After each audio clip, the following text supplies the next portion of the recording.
It's wonderful to be here. My name is John Novembre. I'm a faculty member at the University of Chicago. Today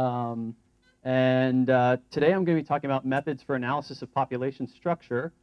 Before I start, I want to ask some quick questions as we try to set up the exercises for tomorrow afternoon that are attached to this section of the course. I can set up a computational exercise where you would actually be looking at real genetic data from human populations and exploring some of the ideas that are in the lectures. And to do that, it would be helpful if we could get the statistical package R installed on people's laptops. But before I begin, just want to ask, how many of you have had experience using R ever? Okay, so about half. That's not so bad. Okay, and yeah, so what I'd recommend is that we form small groups. Maybe it looks like with that ratio. It also depends on the accessibility of computers, but groups of say 2 to 3 to 4, where at least one person in the group has familiarity with using R, and has it installed on a computer that can be shared with the group. And then what I'll do is distribute the original data plus some outputs from running some basic population genetics analysis programs, and you'll go through plotting those results and exploring some questions around the themes that have come up in the lectures. I'll also provide more extensive instructions if you want to run the programs themselves, but that would require a bit more computational infrastructure and setup than we really want to worry about setting up for just this workshop. Okay. So I'll go forward with that plan. It seems like we have enough people with familiarity with R. But if you haven't used it before and want to try to follow along, download R tonight or before you leave here or tomorrow morning. And because I'm sure the more computers and the more ability to kind of go through this for yourself, the more you'll learn. And even if it's just your first exposure to R, that's a great step forward. It's a very useful piece of software for a lot of data analysis in genetics and genomics generally. So, okay, so let me begin. I'm continuing on a theme that Professor Whitlock began describing, which is the topic of structured populations. And whereas he nicely explained to us about some of the dynamics of how evolution occurs in structured populations, I'm going to be working more from a perspective of how do we analyze data that might be from structured populations and learn about that population structure when it's there. So, let's see, great. Right, as Mike so clearly emphasized for us, we know that the populations that we study rarely come from randomly mating populations where there's panmixia. They're typically divided up into what we call demes, subpopulations, and these would be discrete demes. Or we might envision something that's more continuous, where there's some kind of isolation by distance in a continuous space. And working with and trying to understand that population structure is really crucial, because if we want to try to understand the evolutionary dynamics, we need to know what kind of subgroups exist, what levels of gene flow are going on between them, because those levels of gene flow will influence to what extent each of the subpopulations has a unique evolutionary fate, or to what extent they're all being homogenized and acting as a single whole. So we really can't study evolutionary processes, nor can we do any kind of conservation management if we don't understand the structure of the populations that we're working with. So it's just a key basic thing to understand when we begin these studies. And it's also an issue in another major application of population genetics, which is in the arena of mapping traits. So if we're interested in understanding the genetic susceptibility to a particular disease, we can have major problems if we don't understand the population structure and the samples that we're using for those studies and try to control for it while we do our mapping. So in the most basic problem, is this jittering quite a bit? Is it worth me taking, oh, you think, okay. The most classic version of this going wrong is where there is a trait that somehow varies across subpopulations, and perhaps for environmental reasons, some non-genetic factor, and then those populations are not well matched amongst cases and controls in the case control study that's typically done. And so all of the markers that slightly differ between those two source populations end up looking like they're related to the disease trait, when in fact it's just that environmental factor that's in the background that's not being controlled for. So if we control for population background when we do case control studies, we're controlling for all sorts of other variables that are unmeasured that might differ between them. So we typically try to measure population structure and essentially regress it out in studies that are involved in doing trait mapping. Okay, so so then the central question of today is, how can we identify if a population is structured? If you hand me a set of data, how am I going to know that there's some that it's not a single random mating population? There's something more going on there. What are some of the tools that we can use to describe the population structure once we know it's there? And so to cover this topic, I'm going to begin with just some broad comments about statistical frameworks in population genetics. It'll also kind of set me up for the discussions that we'll have tomorrow and the next day. And then I'll talk a lot about inference of admixture proportions using the structure model. This is a highly influential piece of software within the population genetics community. Then I'll move on to talking about, and this model is that underlies structure is one in which you have discrete source populations, so some set of demes that then every individual is a mixture from those demes. And of course, populations may be messier than that in some way and have more of a continuous population structure, and that's motivated the use of approaches like principal components analysis in the analysis of population genetic data. So I'll introduce us to those. And then because principal components analysis doesn't have a clear model underlying it, we'll then move on to explicit models of spatial genetic structure and some of their applications before wrapping up. Okay.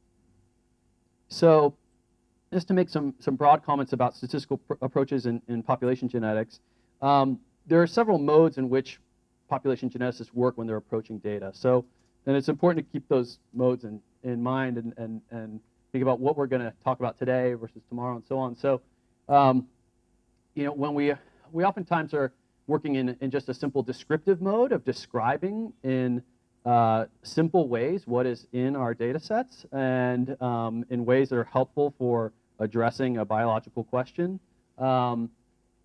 We sometimes are working in a more exploratory fashion where we may not know much of what is going on in a particular data set and want to approach it from different angles to learn about how we might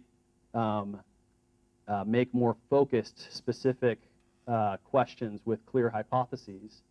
And then oftentimes when you move past these two phases, you move into a more inferential phase where you have a specific model with specific parameters that you're interested in inferring those parameters or making statistical tests about the values of those parameters, whether they are you know, zero or non-zero in many kind of hypothesis testing frameworks. Okay, and so much of what I'm going to talk about today is in a will involve inference, but also ultimately is used by biologists in an exploratory way. Now, in population genetics, we're kind of unique amongst some fields in that we have quite elaborate mechanistic models of the processes that might have generated our data. So the Wright-Fisher model, which you know, can be described as a Markov chain, is a core model that's very central to population genetics. And there are many large sample size approximations to the dynamics of the Wright-Fisher model that predict patterns that we might see in data. So diffusion process models and coalescent models. And then there are also kind of heuristic approximate models, such as the haplotype copying models, which I'll talk about more tomorrow, or frequency-based models, one of which will come up today briefly. So these are all quite elaborate models that allow us to do statistics that's different than the average type of statistics that you see, where we're just going to try to squeeze everything into a regression framework or a contingency table framework. We actually might think of the population genetic processes underlying the data and do model-based inference of parameters of those models. Okay. And when we do that model-based inference, we typically work in one of two modes. So the frequentist or likelihood-based approaches, where the focus is on the likelihood function. So this is the probability of the data that we're observing given some underlying parameters, theta. So this is a very canonical representation used in statistics, where, say, generically we have some data represented by a random variable d, conditional on some parameters that will represent with theta. And then we want to maximize this likelihood function with respect to theta. So we treat the data as fixed because we've observed it, and we're asking what value of the parameters maximizes the probability of observing the particular data set we saw. And if we do that, the theory of likelihood inference is that these resulting maximum likelihood estimates, the theta MLE, sometimes done with a little hat to indicate their estimators, are well-behaved estimators, in the sense that they will, as the sample size gets very large, they will converge on the true estimates, and amongst choices of possible estimators, they will have the lowest amount of variance around that true parameter value. Okay, so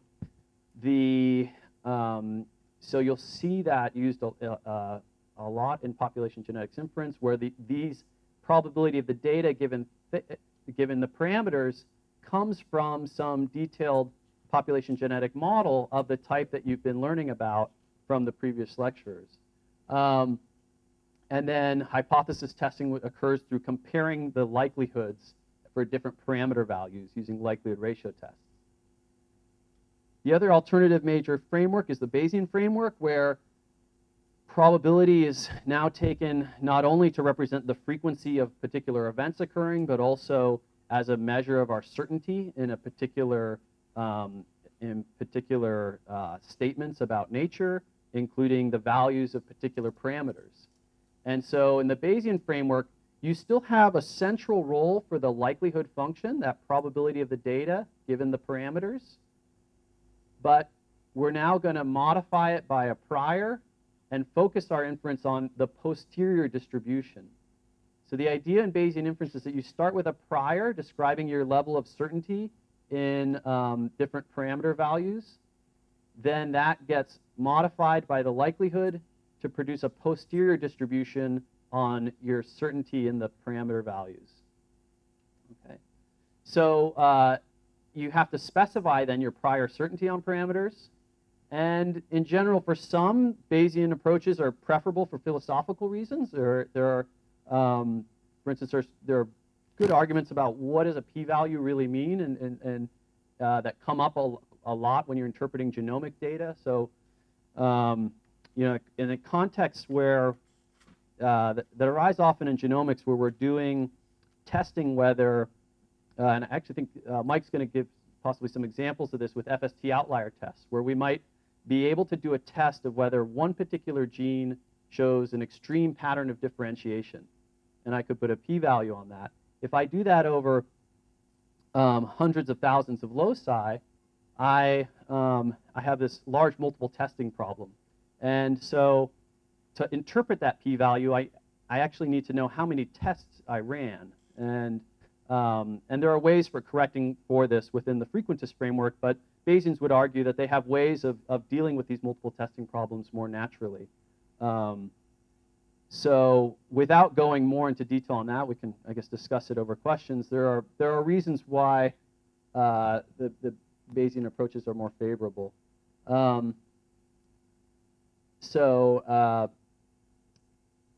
yeah, I'm tempted to elaborate more, but no, I should cut myself short here. I mean, to just make more clear that question about p-values, though, so if somebody tells you have a p-value of 10 to the negative 3, what do you take away from that? You might take away from it, well, that's much less than the 0.05 that's typically used in statistical tests to decide certainty, but you don't know if that was a p-value that emerged from doing hundreds of tests or just one, okay? But you also don't know, even if you told me that you did 100 tests, or only 10 tests, so then I think 10 to the negative third is actually still a pretty extreme p-value. You haven't told me how powerful that test is, because if your test has very little power, then it will produce, it's more likely that a small p-value comes from the null than from the alternative. And a lot of Bayesian ideas around using Bayes factors for model choice kind of build that into the inference procedure in a more clearly stated way, as a Bayesian would argue. Okay. For some who are more pragmatic, there are reasons to take a Bayesian approach just for computational reasons, that there are cases where when the dimensionality of the analysis gets large, where doing the maximum likelihood estimation, which involves optimizing a highly dimensional function, becomes very difficult. And so in place of that, you would rather sample from the posterior. And that can be done using Monte Carlo methods, such as Markov chain Monte Carlo, in a Bayesian framework more easily. So sometimes just for computational reasons, these approaches are used. And so that's a segue to talking about Markov chain Monte Carlo, which will come up a few times in these discussions. So I thought I'd say a little more about it. This is a well-used technique in computational statistics, and more broadly, it emerges out of the physics community. And ultimately, it's a technique for sampling from complex probability distributions, ones that are hard to build code to sample from in an easy way. And what you end up doing is building a Markov chain that has a stationary distribution that converges on the posterior distribution that you're interested in. So to put it in very simple terms for those who are less familiar with this type of thing, it's essentially like building a kind of random walk where it's biased in a way such that if we watch this random walk for a long enough time, it will spend time in the areas of the probability space that have more mass. So in the context of Bayesian inference, we're going to have this random walker that is going to spend most of its time visiting parameter values that have a high posterior probability, that somehow are representing the values that fit the data best. Okay. So these approaches have been very useful, an incredibly useful tool. They do have some drawbacks in that it requires that the Markov chain to converge on its long-run distribution relatively quickly, and so there are theorems that show that if you wait long enough, it will converge to the right distribution, but long enough may not be in our computational lifetimes, and so not every Markov chain Monte Carlo is actually useful. Only some of them are, and so we need to be careful about monitoring rates to convergence when we're using those tools. Importance sampling, if you've heard of that, is another tool that's used amongst Monte Carlo techniques within population genetics, but it won't come up in the discussions today. Okay, so now returning to our focal question. So we're wondering about how we can identify if a population is structured, and what tools can we use to describe the population structure underlying our sample. And Professor Whitlock really nicely laid out for us one of the key things is this appearance of a deficiency of heterozygotes, that That's a hallmark sign of population structure. And so that can give us a clue right away. We can use FST to measure population structure. And but how do we build a statistical test for FST for the differences that we observe? It might be natural to frame this problem in a contingency table type framework. So here we have the genotypes that we might observe. So abstractly, just a big A, big A, big A, little a, little a, little a across two subpopulations, and we have these counts. Or we can collapse the data and just think about the counts of each of the two alternative alleles across our labeled subpopulations. And we're interested in asking, how are these two different from each other? And another way of phrasing this is, are genotypes and alleles dependent on subpopulation? Are these a test of independence in a contingency table framework? So that's a framework that is well developed within statistics, where one can take a chi-square based approach, and the disadvantage of using the standard chi-square test statistics on contingency tables is that the test statistic is only asymptotically chi-square distributed. It works if you have large amounts of data, but in practice we often don't, and that's a problem because small counts in any of the cells can lead to distorted values of distorted p-values. So the test statistic we are measuring will not actually follow the distribution that it's alleged to follow, and so the p-values that we get out that describe whether we should reject our null hypothesis that the two are independent will be distorted and lead to incorrect inferences. So here we have reasonable values in each of these cells, but here we're getting small with only 8 counts here. And because in many cases allele frequencies tend to be small, there are many, this isn't the perfect table to show it, but in many cases we have a large number of one genotype, a much smaller number of the second, and none of the third, from just basic Hardy-Weinberg considerations. Those Q squared terms, if we think about P squared, 2PQ, and Q squared, the Q squared, if Q is the rare allele, will oftentimes be very small values. So we'll get cases where these tables actually are ill-behaved from the perspective of just using chi-square approach to look at these questions. That said, it is interesting to note that one of the ways in which FST is somehow natural as a description of how much population structure there is that it has a clean relationship with the chi-square statistic from these tests of whether allele counts are independent from subpopulations. And so, and that's the relationship there, where if K is the number of populations we've looked at, N is our average sample size for each subpopulation, then the FST can predict the chi-square value. So if we're worried about these concerns, we might turn to a common alternative, which is to use Fisher's exact test. This will give us exact p-values. It's not going to make the approximations of saying that the chi-square statistic is asymptotically chi-square distributed. But if we have a large number of populations or a large number of genotypes, then this can be a difficult approach to apply and require doing Monte Carlo simulations to get the probability of all the different tables.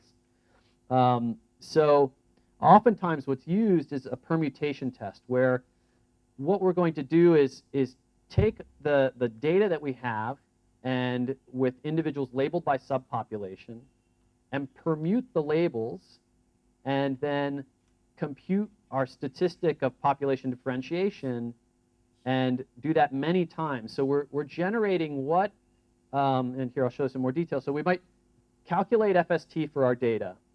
Then if we want to know what FST looks like when there's no population subdifferentiation, we permute the labels, because that would be what our data might look like if the labels had no meaning at all for describing the the underlying genetic data, and we would get a null distribution of FST. And so this might be what we observe, our observed value of FST. Switch colors here.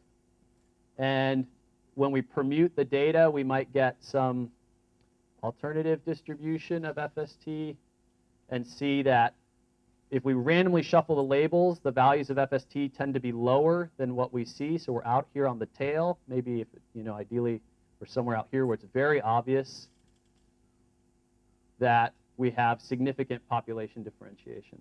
Okay. So this would allow us to then reject the null hypothesis that there's no population structure. Okay. So that's a straightforward approach if we're faced with data to say, yes, there is structure here. These labels of their subpopulations are meaningful, and is a very standard thing to do. Now, one thing that is happening a lot in practice is that many people are ignoring having population labels and assessing structure using an unsupervised clustering algorithm, in particular this program structure that I'm going to talk about. But this, in principle, is more powerful because you actually have subpopulation labels to guide the test. But what if we did not have subpopulation levels? Okay, how do we move forward? Because we can't calculate FST if we don't have subpopulations across which to compute the variance in allele frequencies that we were saying is important for defining FST. How do we gain more insight into saying what kind of population structure exists? So here's where I'm going to talk about a few approaches that don't require labels for the individuals going into the study. And the massive piece of work that I'm going to, influential piece of work that I'm going to describe here is what is known as the structure model, or sometimes as the Pritchard-Stevens-Donnelly model, after the authors who generated this piece of work. This was published in 2000. It has over 11,000 citations. It's used just kind of like bread and butter in every analysis. So as part of an introductory workshop here, I thought it would be useful to dwell on it a little bit. And so the underlying model imagines that there are k unobserved source demes for the data. And then that every individual, so let's take a moment and just sketch here.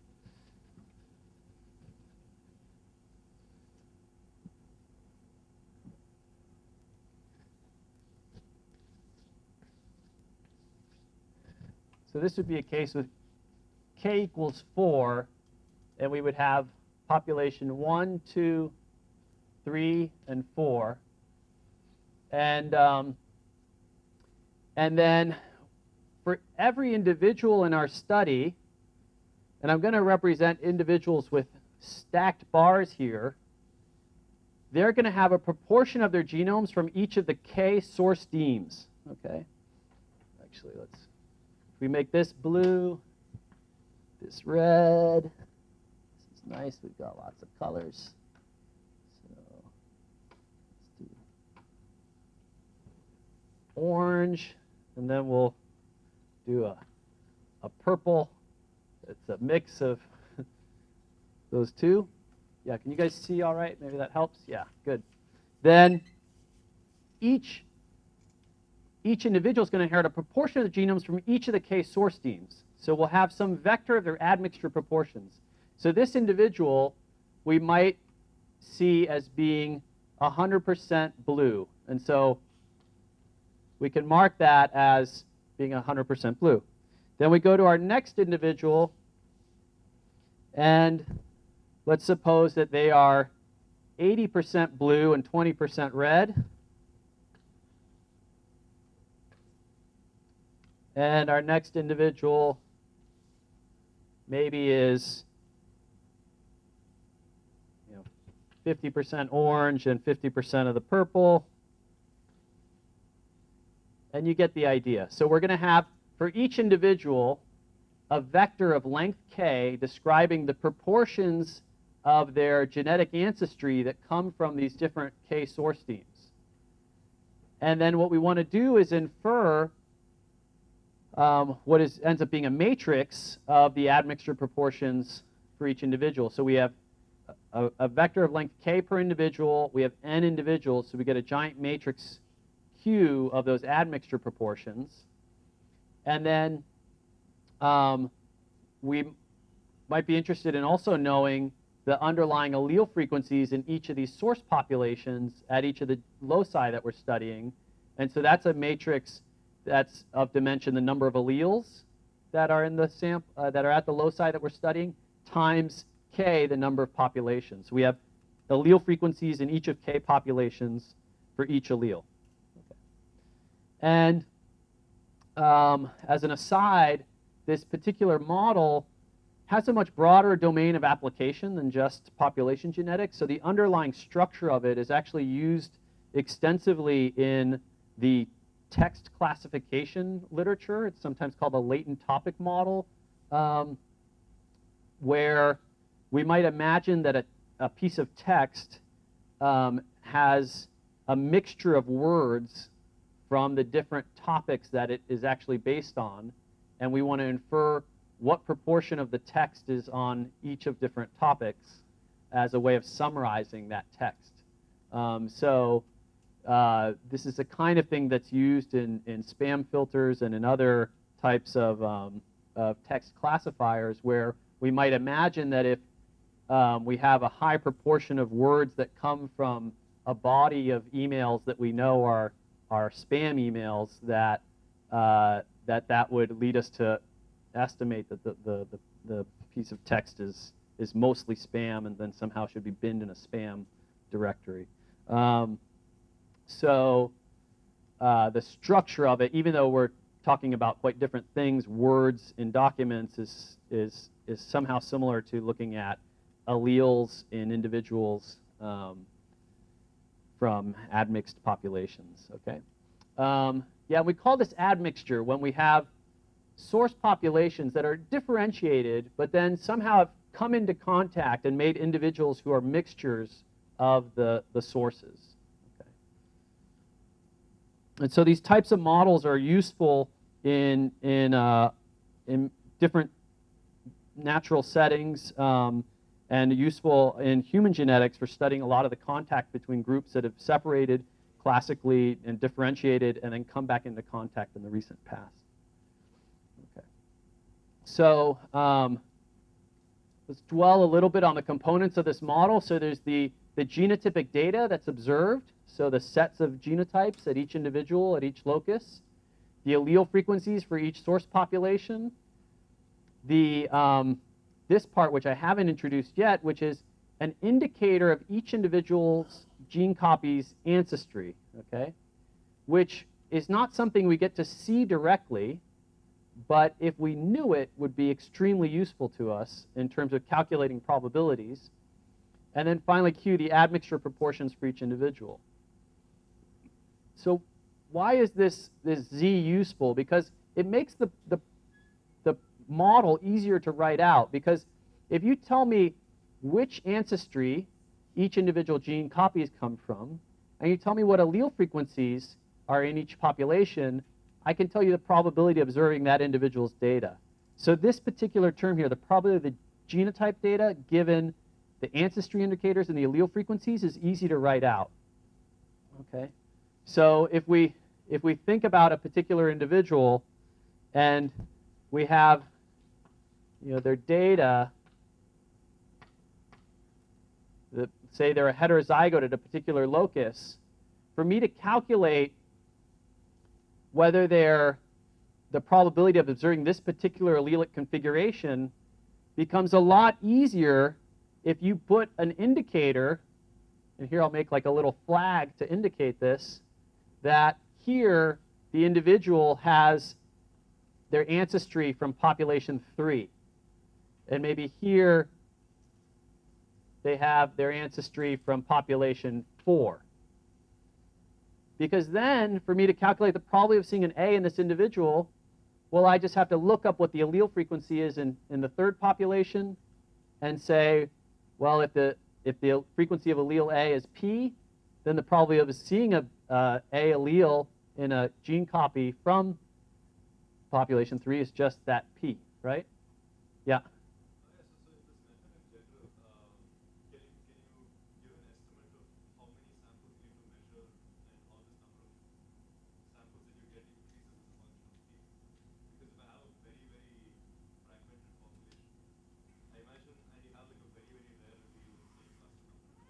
Yeah.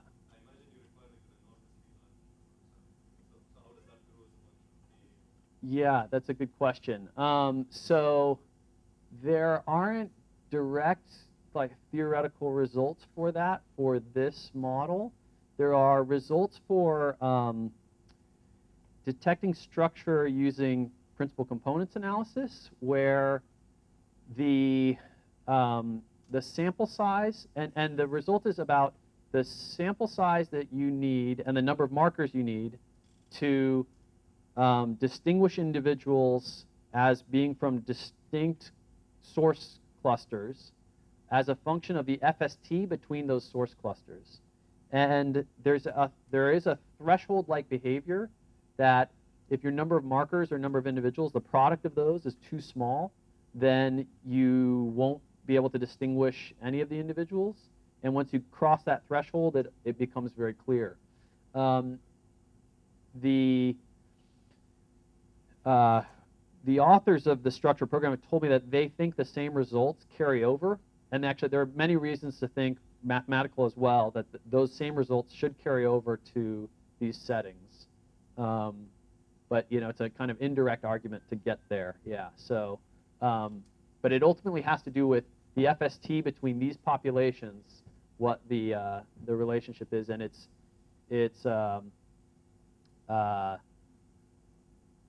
yeah, I don't actually have it in the slide here, but it's essentially that the number of markers times the number of individuals has to be greater than 1 over FST, 1 over the square root of FST. There's a square root in there, but yeah. Okay, so you can picture then how if you tell me what ancestry each gene copy comes from, I can tell you the probability of the genetic data.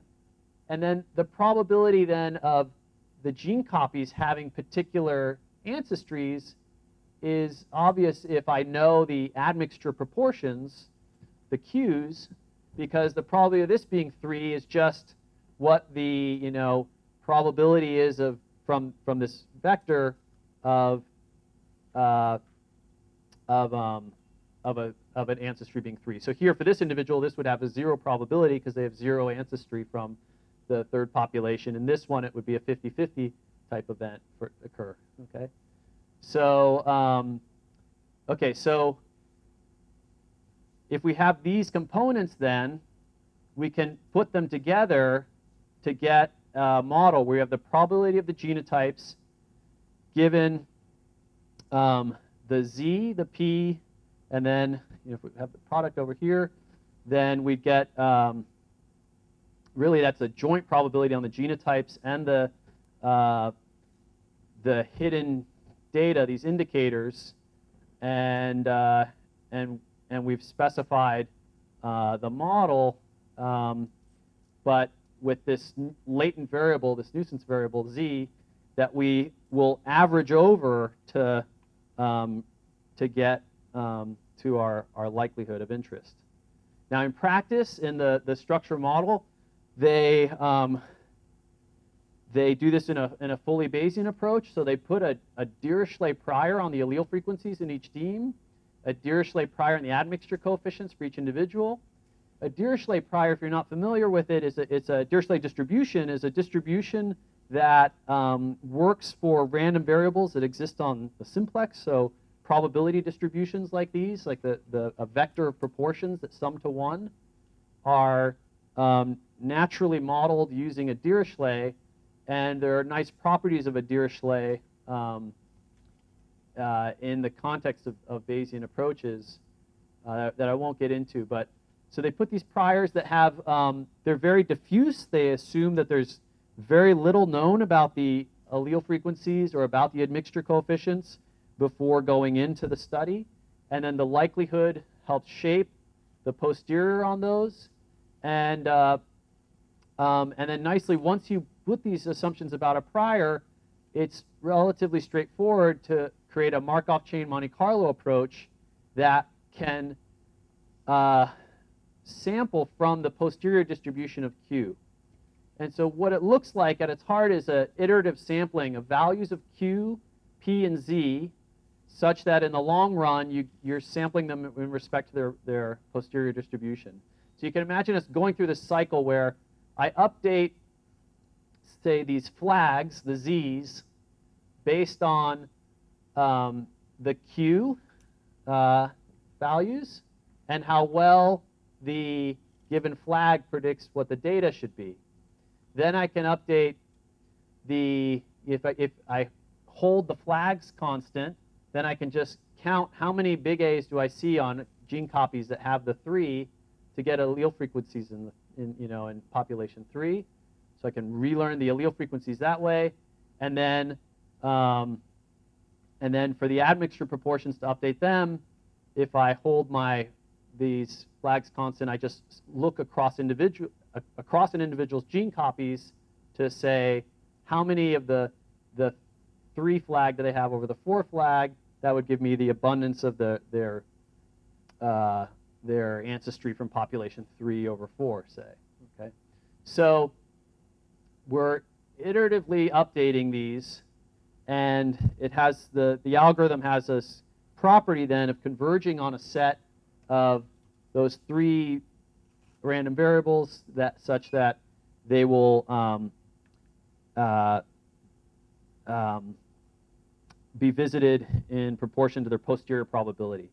In practice, what's going on is that posterior is going to favor values of Q, P, and Z such that the departures from the Hardy-Weinberg expectations are minimal. So it's essentially going to be looking for assignments of individuals to populations and allele frequencies within populations that minimize that deficiency of heterozygotes that you observe if you treat all the individuals as coming from a single population. Okay. So that Volland effect, that deficiency of heterozygotes, is really central to making this method work. It's really the only thing that the method is using. It's not using how different the sequences are from one another.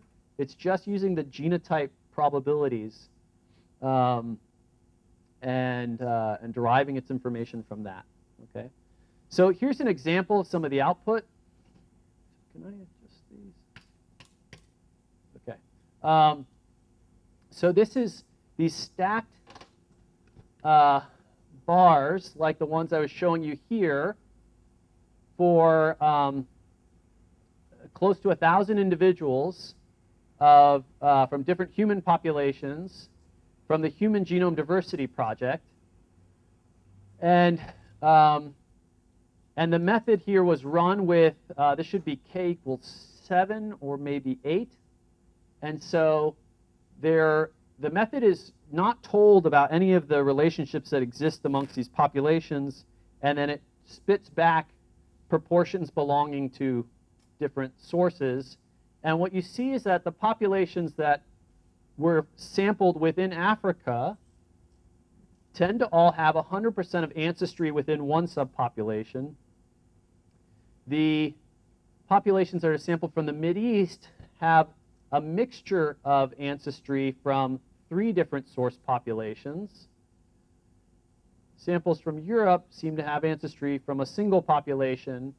From Central South Asia, another population, though with mixture with neighboring proportions that are more common in East Asia and proportions that are more common in Europe. And then another cluster that seems to be commonly represented in Oceania, and another cluster that's commonly represented in the Americas. Okay, so unfortunately in this collection, the Human Genome Diversity Panel, is actually very few Indian populations that were included in the sample. It's not a complete sample of the world's diversity, and that's actually a bit problematic because in terms of the interpretation here, the samples come from sort of clusters of sampling in different continental regions. So the way in which this looks like discrete clusters of ancestry within humans has been debated and is a bit controversial, because one perspective is that if we sampled more continuously, that we'd see more and more of this kind of mixing of populations and a breakdown of this kind of discrete demic model. So we're approaching the data from this demic perspective, and the model will, push things into clusters, and that's, interesting to appreciate. So that's an example of its use.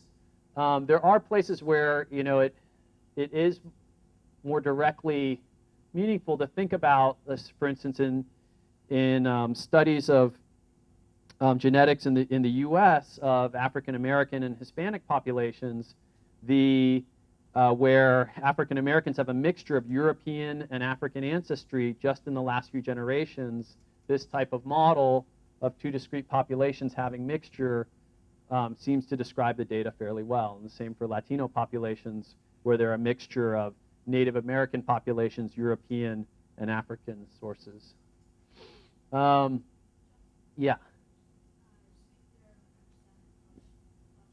Yeah.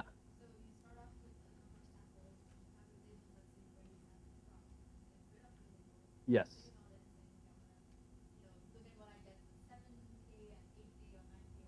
Right. Yes. Yeah.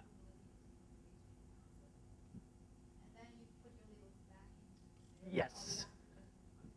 Yes. Yeah, that's right. That's right. So, right. So the labels are ignored during the analysis. That Bayesian approach is run where what is shown here is the estimate of the maximum a posteriori values for Q.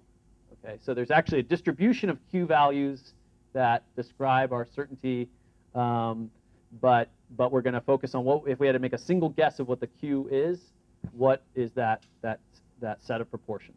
Okay. Yeah. And then to display the results, people generally organize it according to the population labels that they had during their sampling, and the level of concordance tells you about something about the meaningfulness of those labels.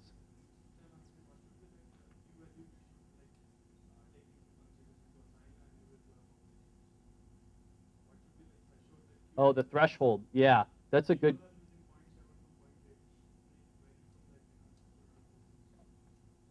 I think it depends on the applications, really. So I don't know that there's not a rule of thumb in the literature, and I don't. If there is one, there might in certain contexts there might be one, but I don't even know the yeah. So if you're trying to so there's also maybe an issue here. What we're doing here is estimating the admixture proportions, which is different than a model where you don't think anybody's admixed. You think they come from one of these populations, and you'd like to assign them to one of those populations. Then you don't have this layer of the model that has admixture in it. And then you get assignment probabilities, and you can have an assignment, you can ask what's the best guess population that this individual came from. Yeah. And which is a different mode of running the same software, actually. Yeah.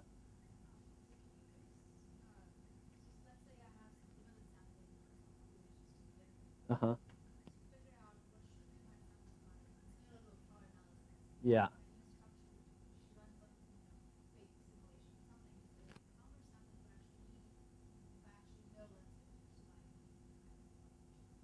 Yeah, so this speaks to the kind of exploratory way in which these approaches are used. So it wouldn't be unheard of to have a workflow where it's like, I'm studying a population of mice that have never been studied before.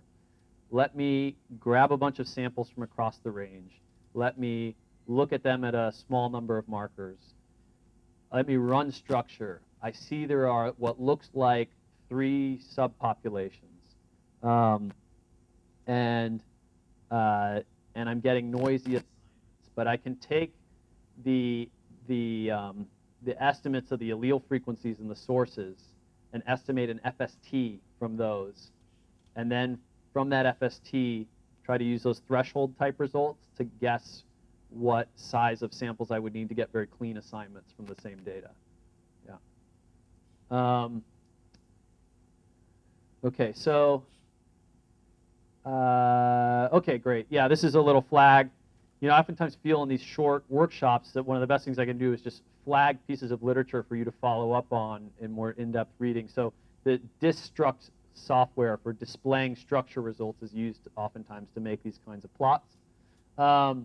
Here's another example, and this is bringing up a key issue, which is how do I choose the K that I put in? Well, it's actually a difficult problem in terms of statistically formulating it and getting a procedure that is robust and returns good estimates of K in a reliable way, because it's a model selection problem, which is inherently harder than asking within the context of a confined model to estimate parameters. Because you can imagine, once I increase K to 5, well, now I have more parameters to estimate because I have an admixture proportion for one more admixture proportion to explain each individual.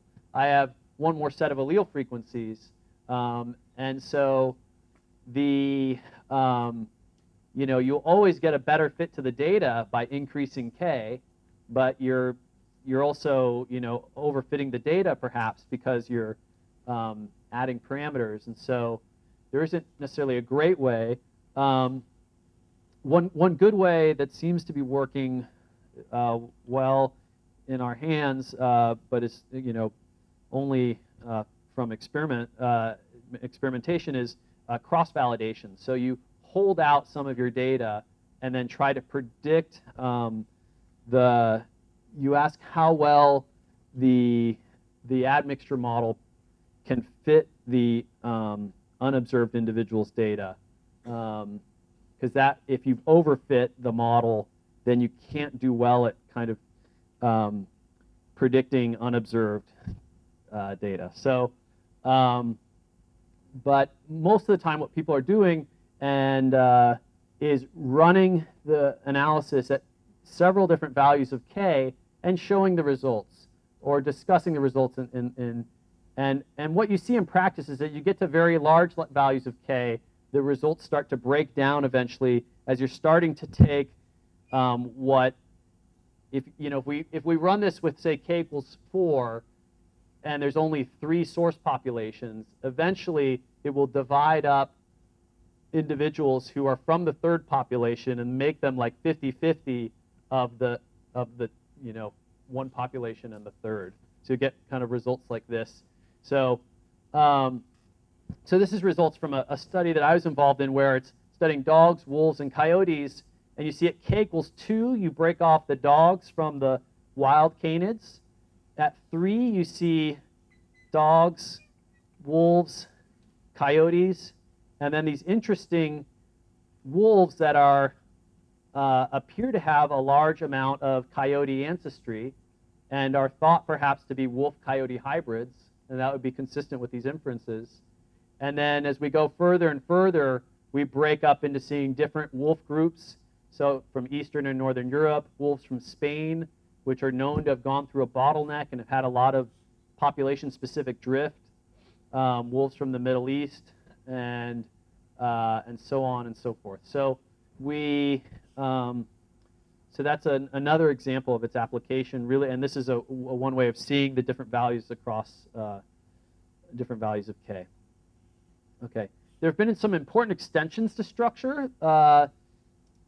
In particular, in 2003, a paper by Daniel Falouche and colleagues where they extended this model so that now we're going to make it a notch more complicated, where I'm going to think about not just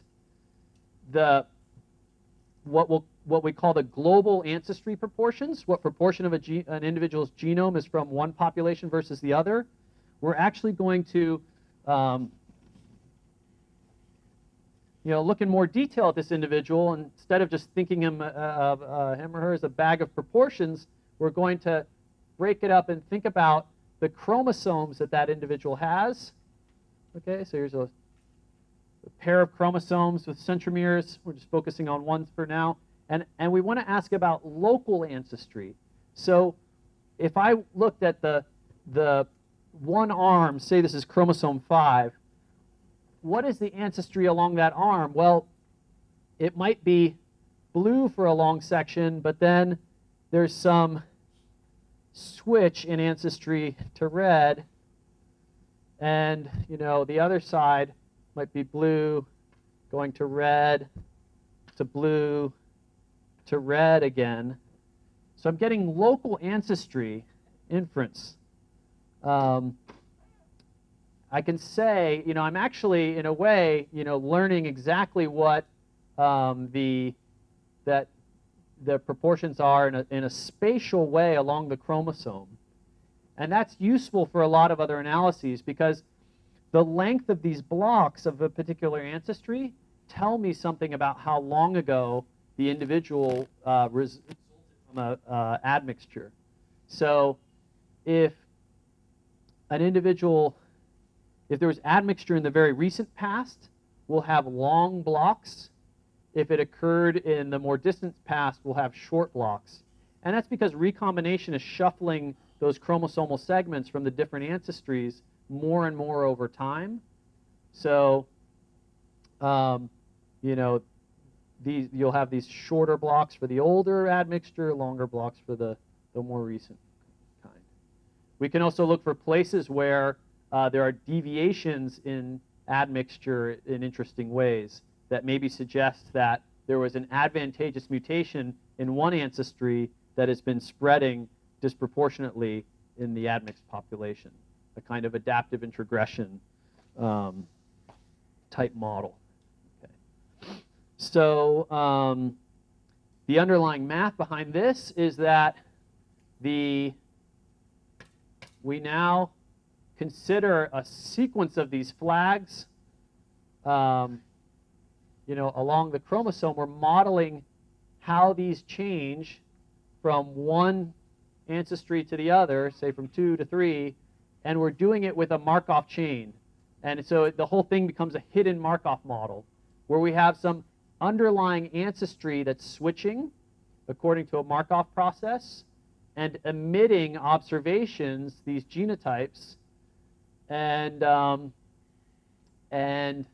so a lot of the machinery of hidden Markov models, which is a very well worked out machinery in the domain of signal processing and general statistics, can be brought to bear in this question, where the population genetics is helping drive the choices about what the switch rates are in the Markov chain. So it's driven by a recombination rate between markers and the number of generations since admixture.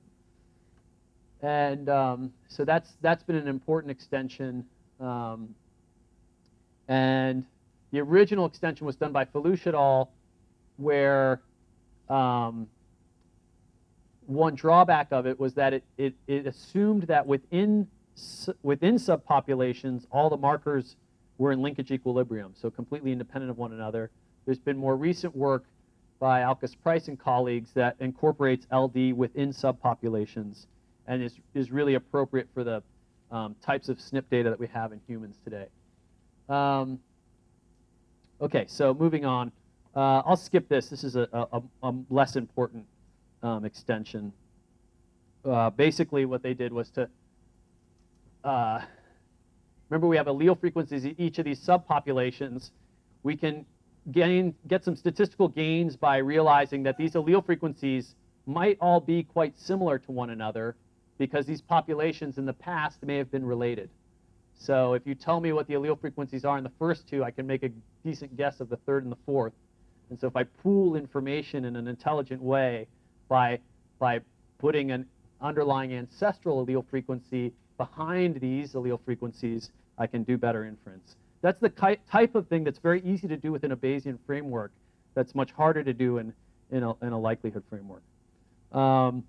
That said, the Bayesian framework has had trouble scaling to the types of data that are being generated today. So, these little examples I'm giving with one genotype and 3 individuals, the type of data sets that are routinely analyzed today in human population genetics have thousands of individuals with hundreds of thousands of markers, or literally now millions of markers.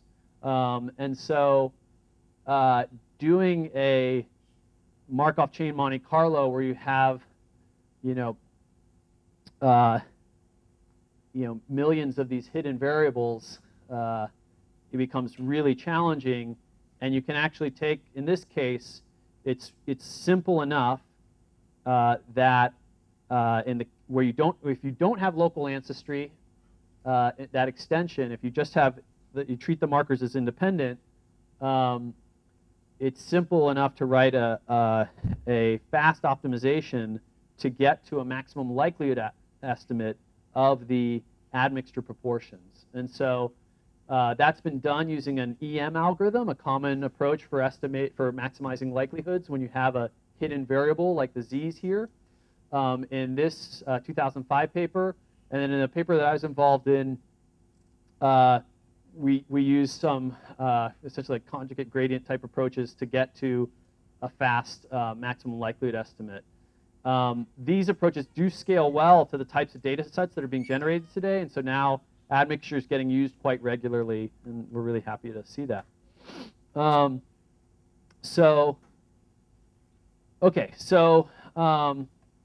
Moving onwards, so structure and its relatives are model-based approaches to population structure. They assume some k-source populations exist.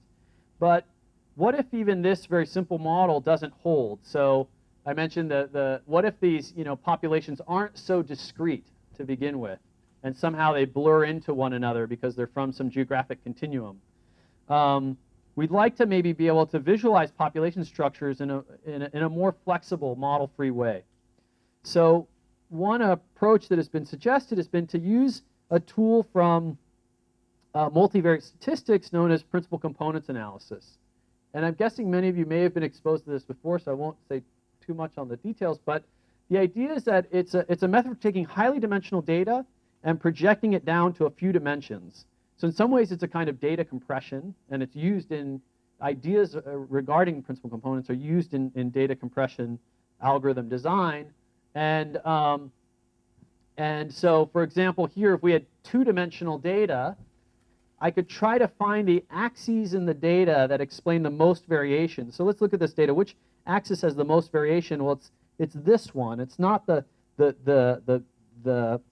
axis that the data originally came in, or the second dimension. It's neither of those original first two dimensions. The best dimension to explain that has the most variance across it is this one here. So to compress the data, to somehow be able to get a relative, a coarse version of this data, we could project every individual's location on this axis and then throw away the second one. And we'd only be missing out how much they deviate in this direction, but we'd at least have it right, on that direction, right? And so, that's the core idea. And it's driven by looking at the covariance between different dimensions in the data. If we apply this to genetic data, it works like so. So you actually should be wondering, John, how are you going to apply this to genetic data? Because genetic data is discrete. We have, these discrete labels of what alleles are. They're not quantitative, but the trick is to actually convert all this into quantitative scores by coding the genotypes in a numeric way. So if we have three possible genotypes, the big A, big A, big A, big B, big B, big B, we can think about just calling this the genotypes. We can label one allele as a reference allele and count how many of those alleles we have. So we have 0 of the B allele, 1 of the B allele, and 2 of the B allele. And now we have a numeric value that we can begin to try to summarize the individuals with. So here we will have data matrices, like I said, with thousands of rows, millions of columns, and we're going to try to compress all that down into a few principal component coordinates, one for each individual, and then plot each individual in that lower dimensional space. And so this is an example from simulated data where we see 3 clusters emerge. And I know, because I simulated the data, that these individuals are from the first population, these individuals are from the second one, and these individuals were admixed with 50-50 ancestry proportions from the 2 source populations. So we can actually use PCA to do the kind of ancestry type inference that we were doing before using structure. And in fact, for a while before that the FRAP and admixture software was developed, it's what people were doing because they couldn't run structure on their large data. The other reason they were using this is because of, and just let me give an example. So this is from, it's a little small for this size of a room, but this is from some data that we were involved analyzing, where over here we have individuals from a set of Northern European individuals, a set of Southern European individuals. These are a set of Western African individuals, East African individuals, and then these sets here that blur between the West African and the European are individuals of African American descent in the US. And they're from different samples, but we see generally that African American individuals have about 80% of their ancestry from West African sources and about 20% from European sources. And so on a PCA, they sort of they center around those values but have a lot of spread. Here you see this blob kind of moving off in this direction, and this is an important caveat of PCA approaches, is that if you have some family structure in the data, so related individuals, they'll also pull out in the PCA. So this was actually, we looked at later, was a set of related individuals in the sample. Okay. Yeah, so that's what it looks like in these admixture scenarios. Yeah. Oh, for that particular analysis, I don't exactly remember.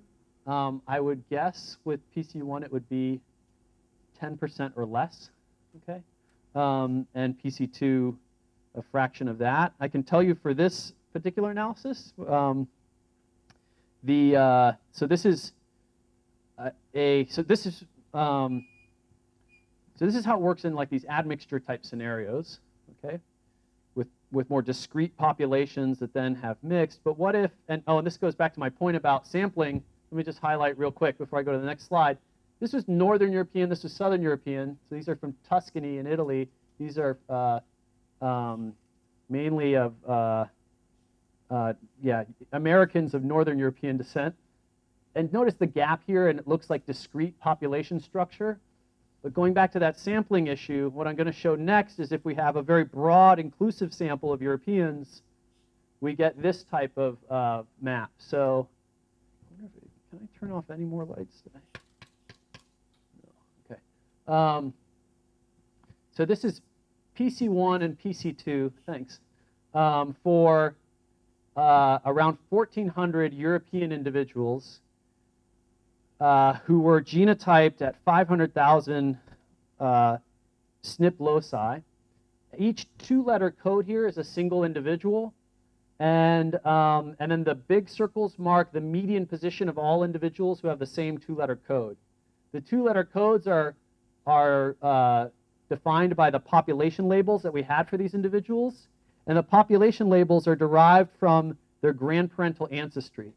So all the individuals who are shown here have their grandparental ancestry only suggests a single ancestry, and that label is marked. That's the label that's shown. So all the FR individuals, all that we know about their grandparents suggests they come from France. All these individuals suggest they come from Italy.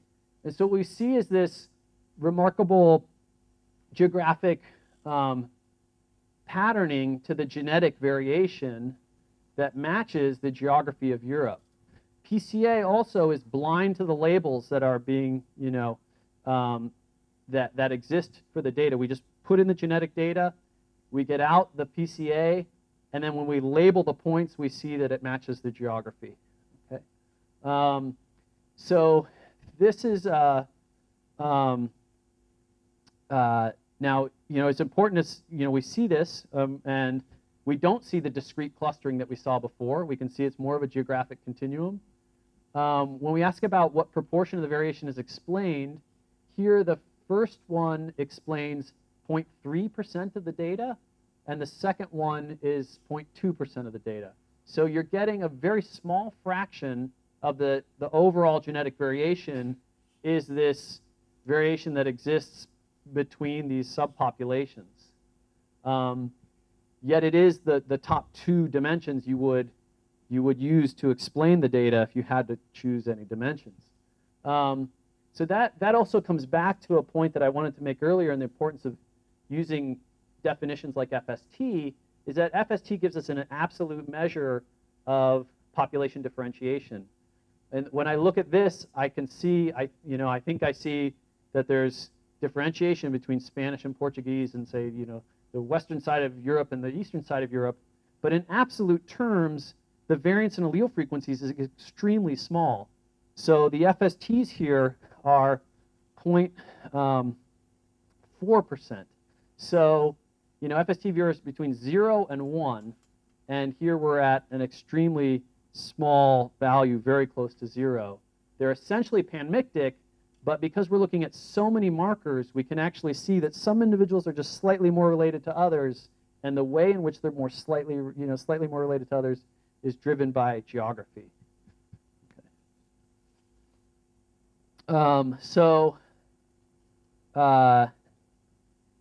Okay, so these examples suggest PCA can be useful for visualizing population structure. We can see cases where it works for understanding admixture. It can work for understanding continuously distributed populations. How does it work in a little more detail? This is a it works. We have an underlying matrix Z of the 0, 1s, and 2s. I don't happen to have any 2s here, but if they were there, it would be fine. And we normalize the columns so that they have a mean of 0 each column. And so we're subtracting off the mean from each column. So we have 0-centered data.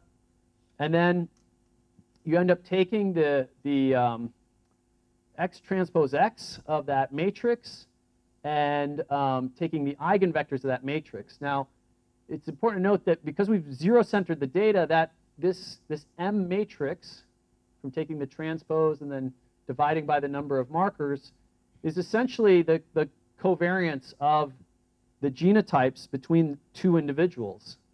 So we're essentially taking eigenvectors of a covariance matrix. And so we're picking out major features of the covariance matrix. So if the covariance matrix has block structure because there are sets of individuals that are more closely related to each other. So imagine it looks like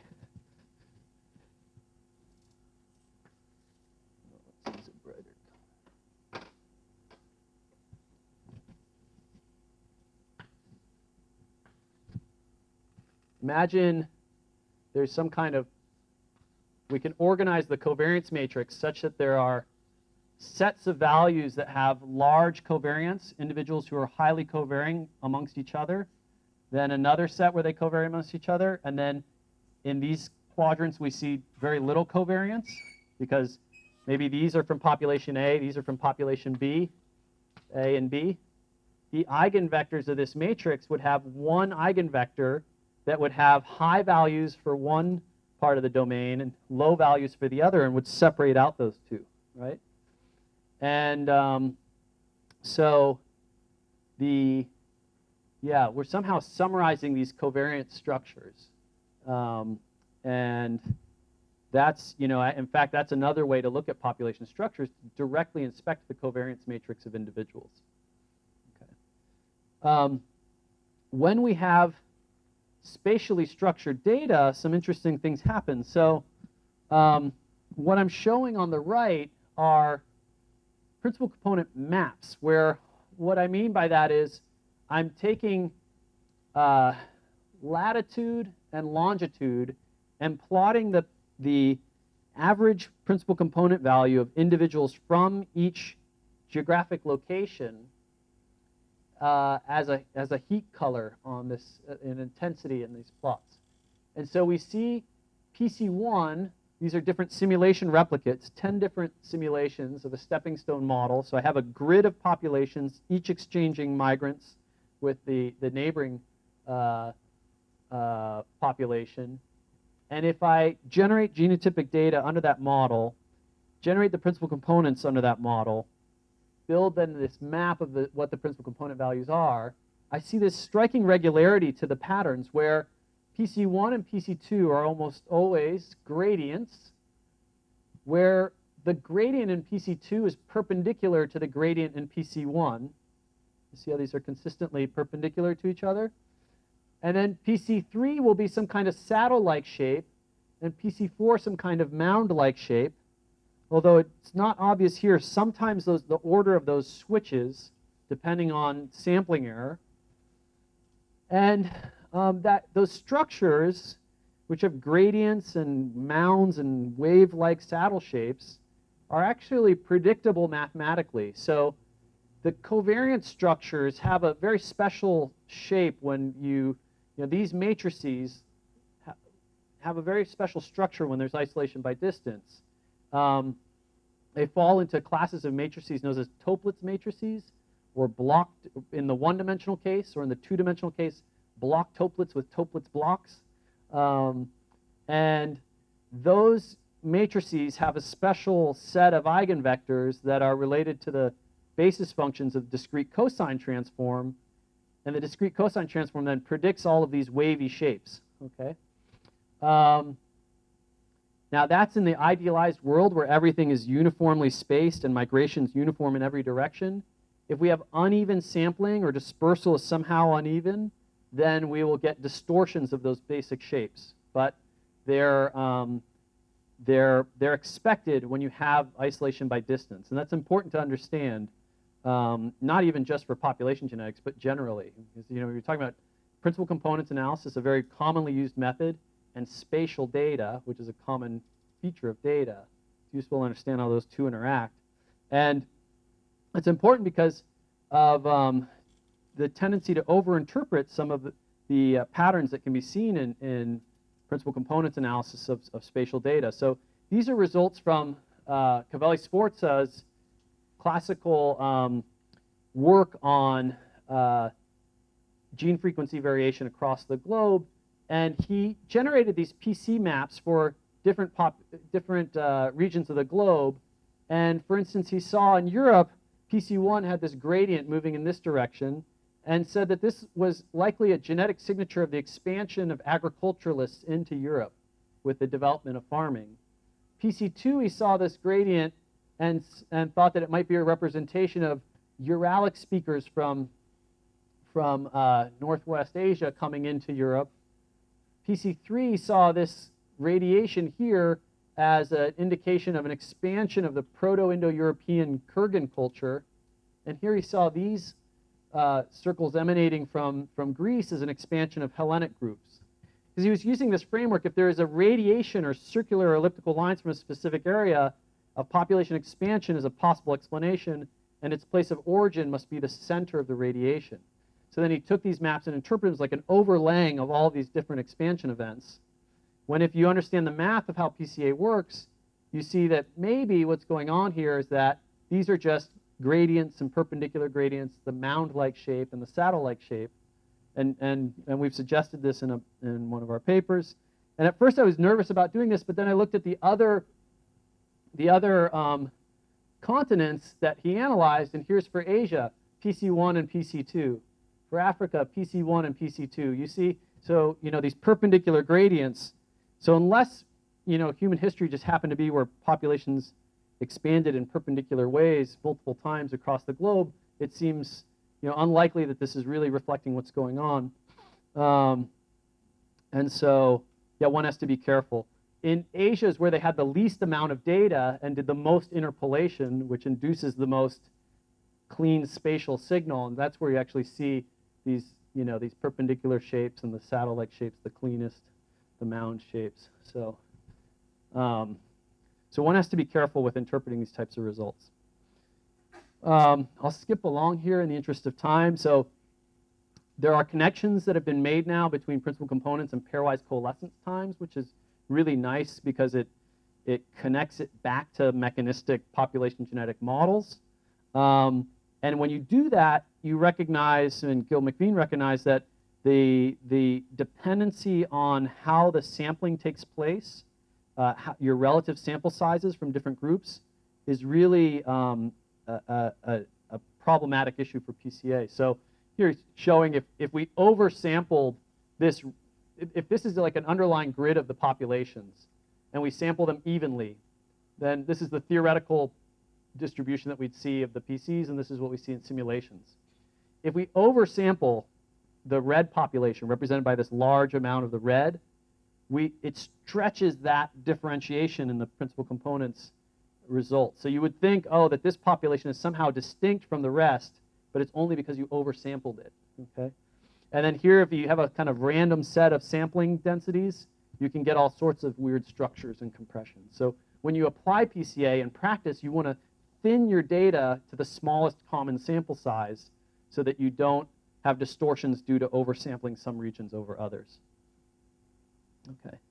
So to summarize what we want to say about principal components analysis, it's an extremely efficient exploratory tool. It runs very quickly. It can capture both discrete population admixture scenarios and continuous isolation by distance scenarios, but it has several caveats. So it's sensitive to the sample sizes from different populations, sensitive to family structure, also batch effects. If the genotypes were done by different genotyping centers, it can pick that out and make it look like real population structure, although other methods will do that too. It can be unclear in many cases how many PCs to investigate, in the same way that it's unclear what you should choose for K. Although looking at the eigenvalues can give you some, associated with each eigenvector, can give you some guidance on that. I mentioned the point about overinterpretation of PCs as range expansions. And then it's not directly model-based, so it can be difficult to kind of layer on those complexities. Like we saw with the structure model, we could layer on other aspects because it's model-based, and that's difficult. So for the last few minutes, I want to say some things about spatial models of population structure that are trying to directly build model-based approaches where allele frequencies vary across space. This is hard to do because the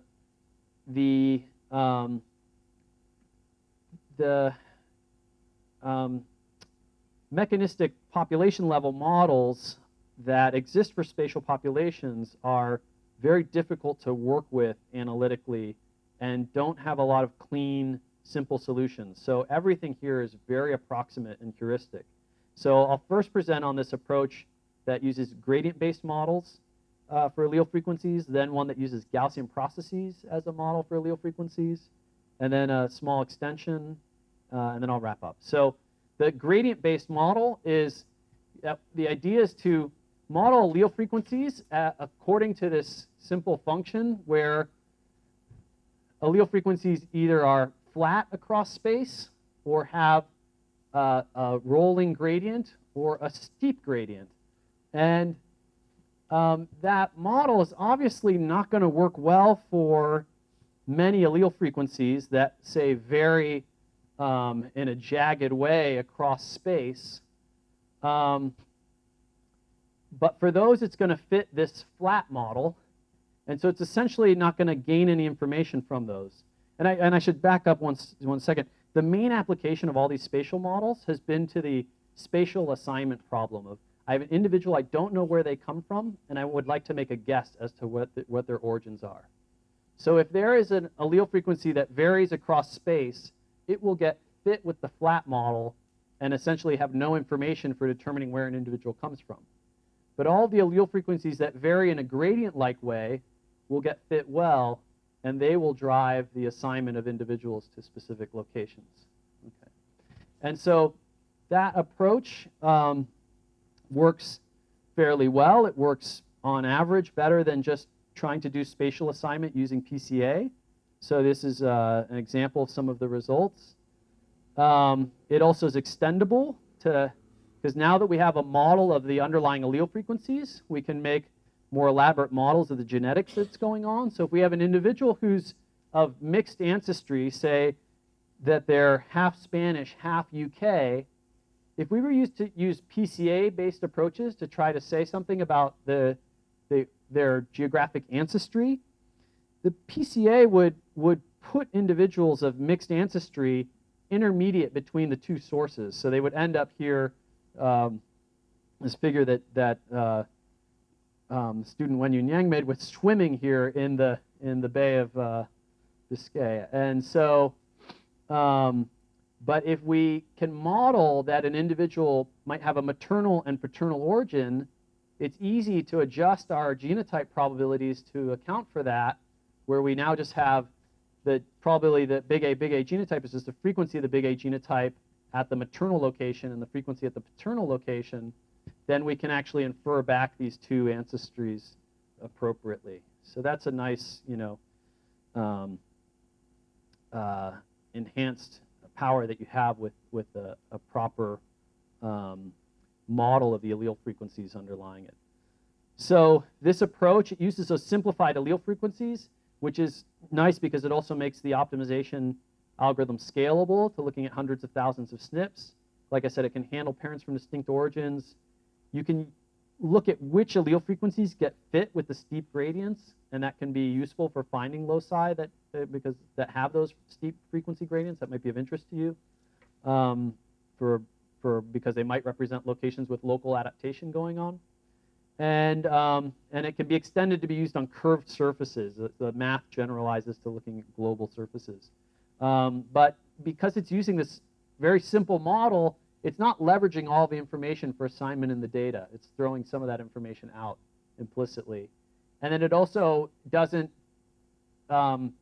describe the full uncertainty in the predictions, because the way this approach works, you infer the allele frequency surfaces, and then you assign based on those. A more fully Bayesian approach has been developed using the idea of modeling allele frequencies as Gaussian processes, where you have an underlying weight for each allele frequency that varies across space, and it can take on complex shapes, and we can actually model how much uncertainty we have at locations where we haven't sampled. So say here, if we sample here and here, we allow for there to be some probability distribution on the allele frequency that is like more wide, has higher variance in locations where we haven't sampled to represent our higher levels of uncertainty in those regions. And we can propagate that uncertainty through into our assignments. And so that's been developed in this piece of software called SCAT.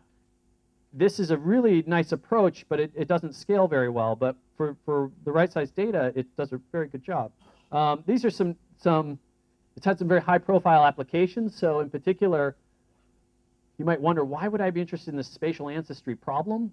And one reason is that you can do things like this in conservation genetics, where I have a sample of ivory that I'd like to know where in the world it was poached from. And if I have a